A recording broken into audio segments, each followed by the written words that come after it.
I just finished recording the first part of The Alarming Truth Behind Anti-Mormonism video not too long ago, and I decided to go ahead and start recording the second one, um, just so I can get through this and not take forever doing it. I might wait a day or two to continue beyond this, but in the first part, I was not really convinced with the arguments that were provided. I did not feel like there was any strong, compelling information provided. In fact, there was a lot of misinformation as far as I could determine, and there was a lot of a very strong argument of consequence, meaning he said that because the end result might be atheism, that means that anything that anyone says that could lead you towards leaving the church is a conspiracy to make you atheist. Now, a lot of people don't become atheist, but those that do so under their own free will. And pointing out that the church isn't true does not mean that by default you're trying to force them to be atheist. That's by no means, you would have to find a very unusual non-Mormon that would actually have this goal of sitting here saying, I'm going to try to make people disbelieve in the church so that they will become atheist. I personally feel that if someone is interested in the truth, then they should investigate. And I think that the natural conclusion is if you ask enough questions and you find the church isn't true, then you might keep asking those questions and eventually realize Christianity isn't true. I think that that's a good eventuality. But that does not mean that there's any goal of mine to make anyone who listens to me automatically go there. I want people to think. And if they think about one topic, I hope that they'll use that to think about another. And I think that's just natural. And I don't think that this is some conspiracy thing where I am going to try to cause them to think here, and that way I know that they'll reject everything else too. No, that's up to them if they reject anything. I'm not going to make any decision for anyone about what they believe.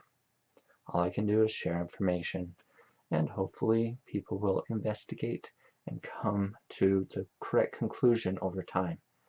And if they correct me, okay, that's fine. I'm okay being wrong. In my first video, I said Jews when I meant Hebrews, so I had an error there, and I also said that Joseph Smith said something about a Doctrine and Covenants, or put something in the Doctrine and Covenants. That wasn't even a thing. Even during Joseph Smith's time, it was Book of Commandments, and that was the collection of prophecies, supposedly, that he had. So, I mean, I'm wrong in what I say a lot of times, sometimes because I'm just trying to play this off the cuff. Like I said, this is not scripted. I said that in my first video anyway. So it's just me trying to read this information and respond. And I might say things incorrectly here and there. But the fact of the matter is, I don't pretend like I have all the answers. But I have investigated Mormonism fairly well. And I am fairly comfortable saying that it's not true. Going more in depth into the various topics and reasons in other videos. For now, I wanted to review a few things here and then just dive into part 2. Which part 2 of the article is called Crisis of Faith in LDS Communities Are Really Just a Symptom of a Larger Problem. Note, when I refer to atheism in the rest of this article, I also refer to its cousins, agnosticism, naturalism, humanism, etc. To understand why I include these groups under the banner of atheism, click here. You notice here that he did not include non-religious spiritualism this time around. I find that kind of funny that you have it just 2 lines above, but not here. Maybe what he meant by non-religious spiritualism was naturalism, which they're not at all related, but at least in this case, you might be able to make more of a case. And you know what? I'm just, if I ever want to look at that article, I can do that separately. It's not important to me right now to deal with that. So let's give him that. There you go. There are many critics who love highlighting the Latter-day Saints who choose to leave the church. They say that the rest of us are in denial, that we belong to some kind of crazy and fraudulent cult, and have our heads too deeply in the sand to see how many people are drawing that very conclusion. You know what? Again, I said this really early on with the first video. If you get a lot of hate mail, that doesn't mean you're right, doesn't mean you're wrong. If people are leaving, that doesn't mean you're right, it doesn't mean you're wrong. Once again, this is kind of an argument from consequence, and yes, non-believers do sometimes use that, saying, hey, look, all these people are leaving, so thus they've learned that it's wrong, so you're blind. And there's lots of reasons why they are technically correct, but it's not because the people have left that you're wrong and they're right. It's why the people leave. It's the information that they have looked at, considered, and accepted based on evidence, well, hopefully, that caused them to leave. And so you getting exposed to that and just kind of trying not to look at it, trying not to get too close to it, or just ignoring it, is what they're referring to more than likely. That is where you would say that you're in this place where your head is too deep in the sand, and of course you're not going to portray it that way. I understand that, but the way you portray it makes it into something that is not. I don't know anyone who's going to say you should leave the church because other people are leaving. These people have decided it's untrue, therefore you should. That does not follow at all. So I don't think that's the argument people are making. I think you're misrepresenting. They want us to look at our friends and family members who are leaving the church and feel alerted to the idea that there is something wrong with the Mormon church.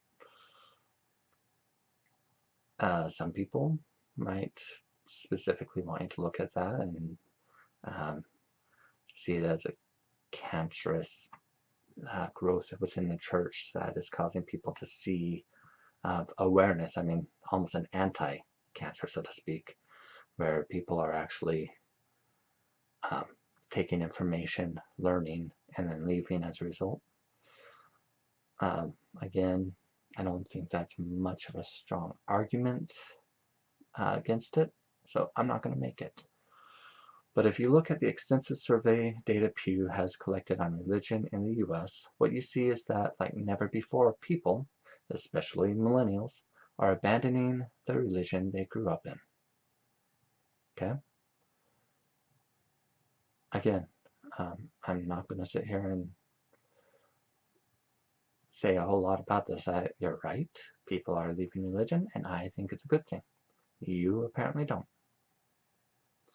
Without actually going into more things, right now all we have is a difference of opinion. You think it's good, I think it's good, you think it's bad. There.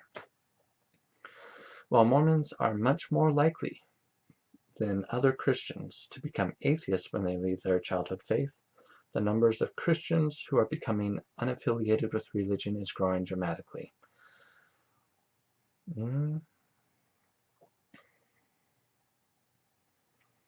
I'm not sure about the date on that, but whatever. For right now, I'm gonna just continue. The most concerning trend is among millennials.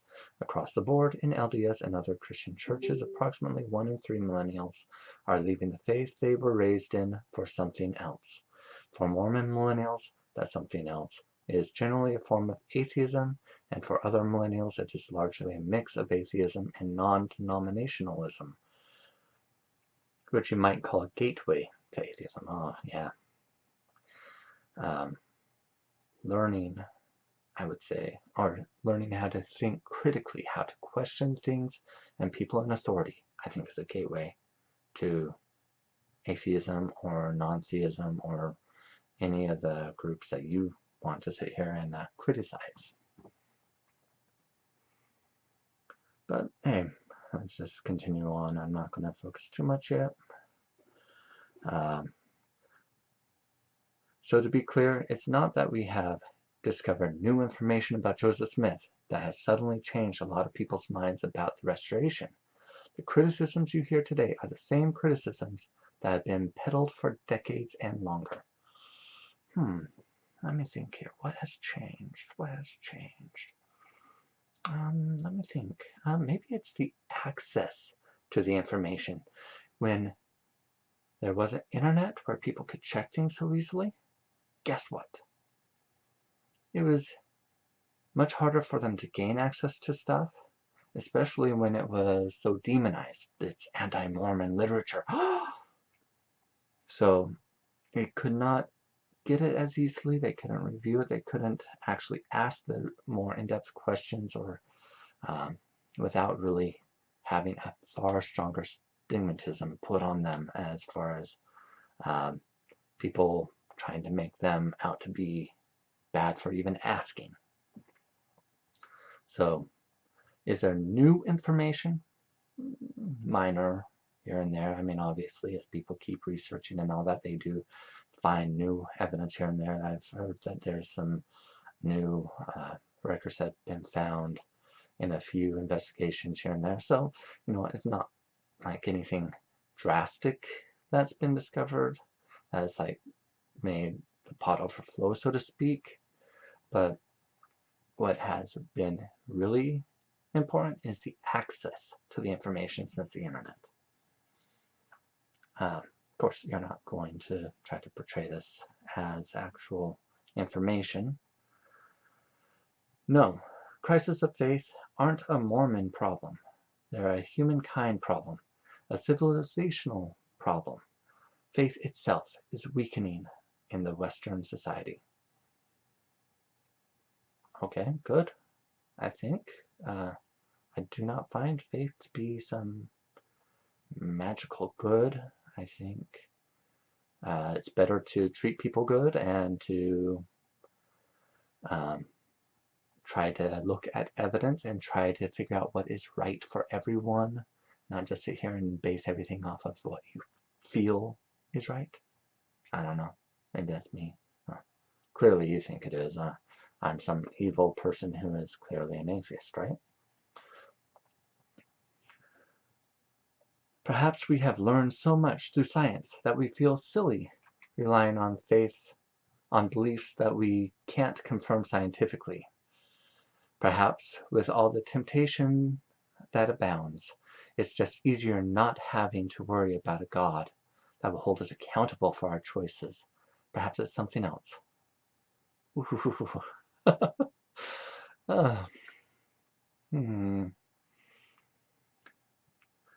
Perhaps we have learned so much through science that we feel silly relying on beliefs that we can't confirm scientifically. Or maybe people are tired of being told what to think by authority, and they want to actually be able to understand what is real, and they want to investigate. This is not strictly scientific. This is not something where you have to be really knowledgeable about science or any of its topics to decide that you're going to investigate and try to be critical of claims that are made. So that one, I think people, it's more accurate. People want to be critical of claims that are made against them. They are tired of taking authority at its word. Perhaps with all the temptation that abounds, it's just easier not to worry about a God. Oh, I hate this argument. Yeah, because basically what this boils down to, and this is a Christian argument in general, people make it all the time. You're basically saying that they believe, but they want to pretend like there's no God so that they can sin. This is retarded. I'm sorry.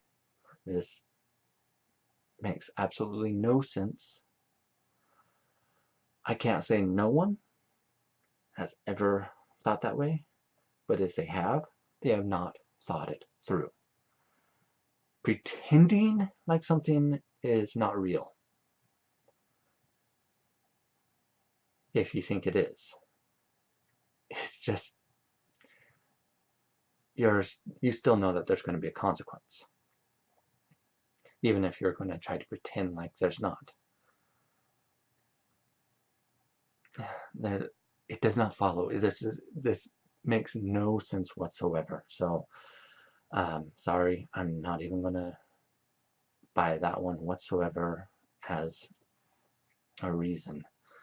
I think it's really sad that you would think that's a actually legitimate argument. Let's see here. But what do I know about? But what I do know is that before he died, Christ told a parable about relying on God versus relying on man.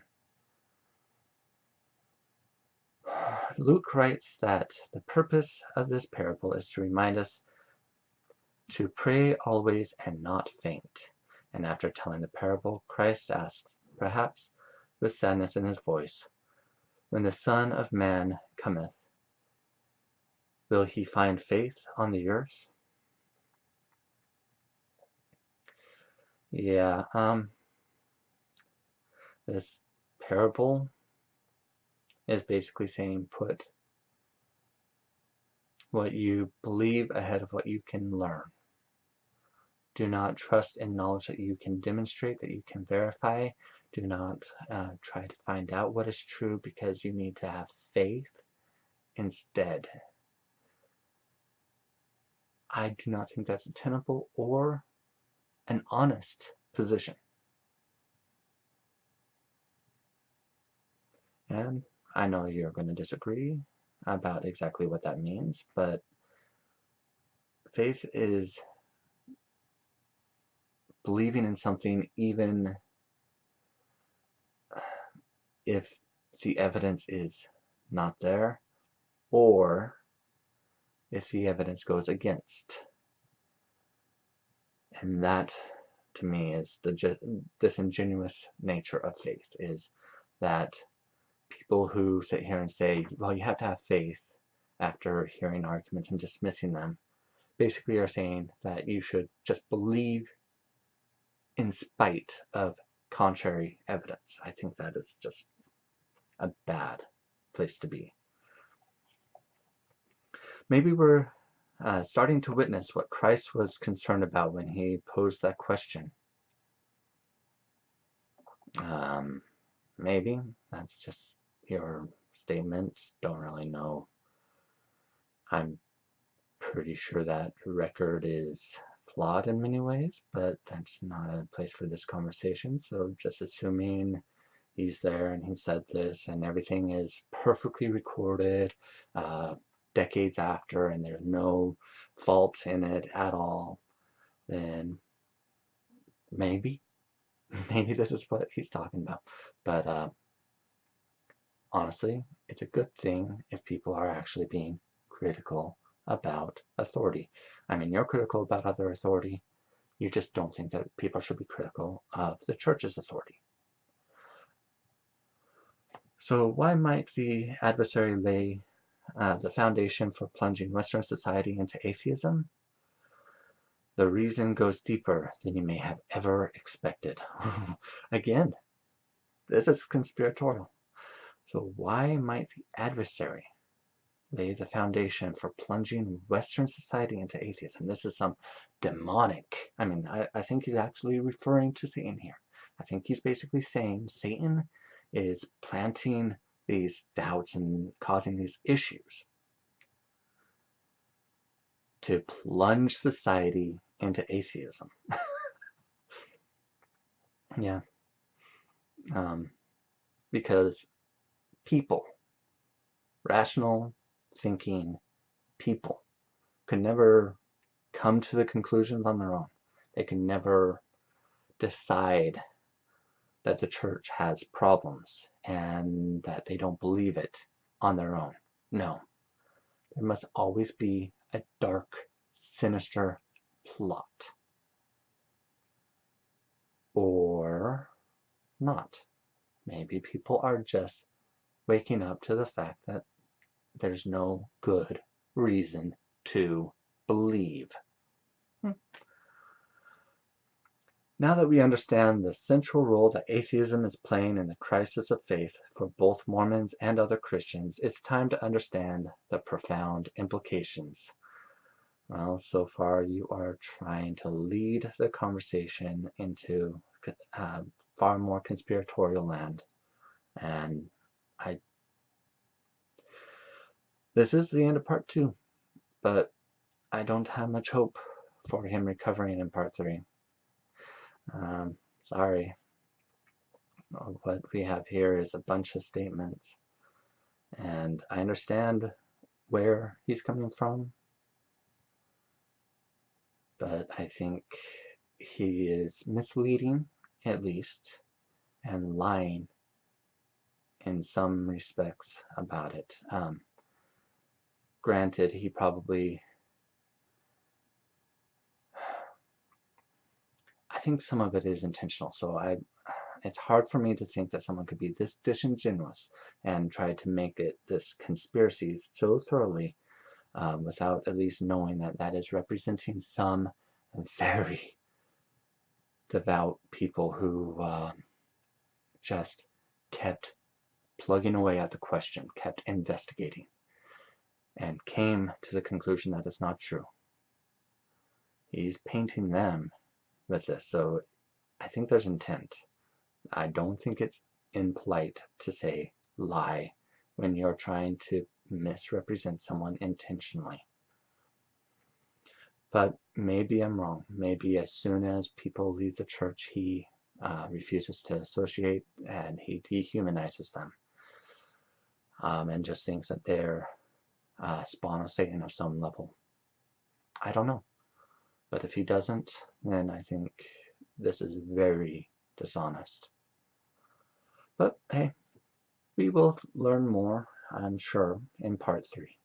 So if you like it, go ahead and like or comment. I'm going to be very interested in seeing if I get any comments. So hey, have a good day.